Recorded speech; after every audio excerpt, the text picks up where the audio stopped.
Full Metal Jacket. Hello, welcome back to the James Ramen Reviews for yet another episode. In today's episode, you may have just heard me shout the words Full Metal Jacket, because today we were reviewing for you the 1987 film Full Metal Jacket. You're probably thinking to yourself, why am I reviewing a movie so old and all that? Well, it just stumbled across me on Netflix. It was there, and I've been meaning to watch this movie for years and ages. People saying, oh, this is like the best movie ever, you need to watch this movie, you need to get this, watch this movie and stuff like that. So, we'll give you a bit of context. I have heard of the movie. It's the Stanley Kubrick war film with actors like Vincent D'Onofrio and stuff like that. So, what you need to know about this movie is that it is 2 hours, right? Almost 2 hours. The first half of the film, it pretty much sets up this idea that there's a sergeant and there's like soldiers in this place, in this boot camp sort of area. They're getting trained up and stuff like that. And then the second half of the movie is more about the action, about the thriller aspect of it, the mystery behind, the Vietnam people and what's happening in this war. So there's all of this stuff. But let's just say this, that honestly, that this movie definitely lives up to the hype. And what I will say is, I know that I've never done a review like this before, but I actually watched the movie, right? Started at like 10 o'clock at night, finished at 12 in the morning. I was downstairs, and then right behind me on that television screen there, I just decided to throw this movie back on again. Like, that is how good this movie was. And so I feel like the first viewing was a casual viewing experience. Second viewing, I picked up a lot more details.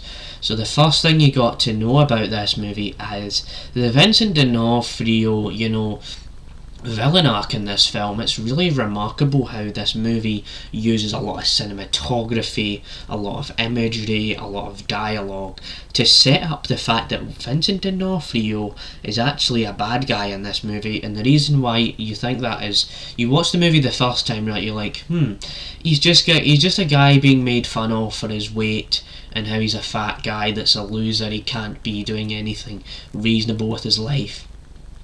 So then when you play this back and you watch this movie again, you realise, well, wait, there's something going on here. This is a setup for a pretty villainous time in this movie. As once you start to put the pieces together, that the sergeant is actually, telling your characters how to do things. He's like, he makes these silly jokes and he shouts, swear words and everything. But as you look and see Vincent D'Onofrio's character Lawrence, he just slowly dissolves and evolves into a really creepy character. As one of the main characters in the movie is called Joker, right? And he helps him, and that's because if you look behind one of the scenes, right, the Joker is actually like a guard in this place, right? You see him standing at the side, and you don't really pick up on these details if you don't, pay attention. But once you pick up attention on the details, you realise, whoa, there's a lot more pieces to this puzzle than I thought there was. So you get that kind of scene with Vincent D'Onofrio, right? And now he's tying his shoelaces, everything's going all right. But then you get to this scene where there's a towel, there's like this little thing, this little object. There's a towel, right? And it's like this towel just like kind of tying it up. And then you cut to a scene where Vincent D'Onofrio's sleeping, and all of the soldiers and the troops and this, Marine Corps decide to choke him, and he's like, and it's like he's playing a character. It's like he's just pretending to just go along with it. And then as you start to realise that the Joker is playing tricks on Vincent D'Onofrio's character, he's denying the fact that he's friends with him. He's kind of just using him as an object, as a reason to keep going. So that once you get to this really iconic scene, and it really does pay off when you watch it again, where you have this scene where Vincent D'Onofrio's character has the fully loaded gun. You see before this his eyes are going in, is like he's looking into the camera, he doesn't know if his life is worth living, right? And then you get to this scene where he's like the fully automatic Full Metal Jacket, and then he just shoots the sergeant, that actual, Marine Corps leader guy that keeps him on track.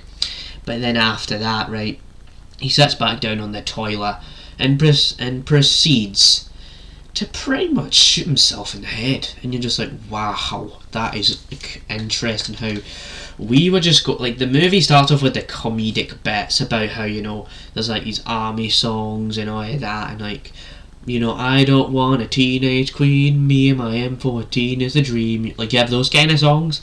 But the movie has a lot more layers to it when you watch it a second time, and then once you get into the second half of this movie where it takes a complete tonal shift. This movie doesn't even need a sequel. It literally is two separate films shot on the same, it's actually shot on location, shot with a proper camera, proper work of film here.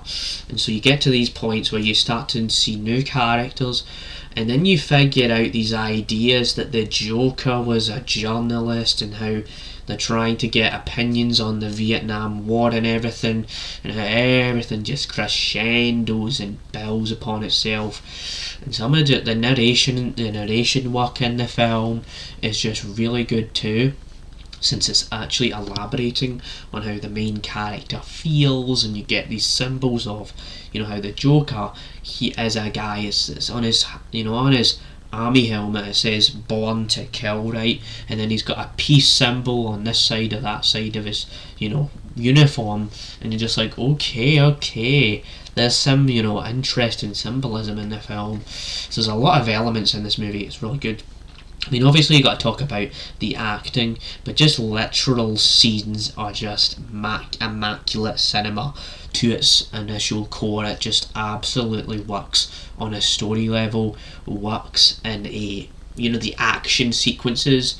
You can argue the second half is different to the first half, but that's what makes it kind of like a Stanley Kubrick stylistic choice though, since the action does actually have a lot of impact, especially when you get to scenes where you have, they figured out there's this Vietnam lassie kind of prostitute woman who's like, I want to give you the sucky, I want to do this, I want to do that, and they kind of make fun of Vietnam people in this movie, but it is to showcase that no matter who is in war, anyone can just be a piece of crap. Anybody can be crappy in this war, because life is not perfect when you're a soldier. So all of these elements just really pay off in the final act.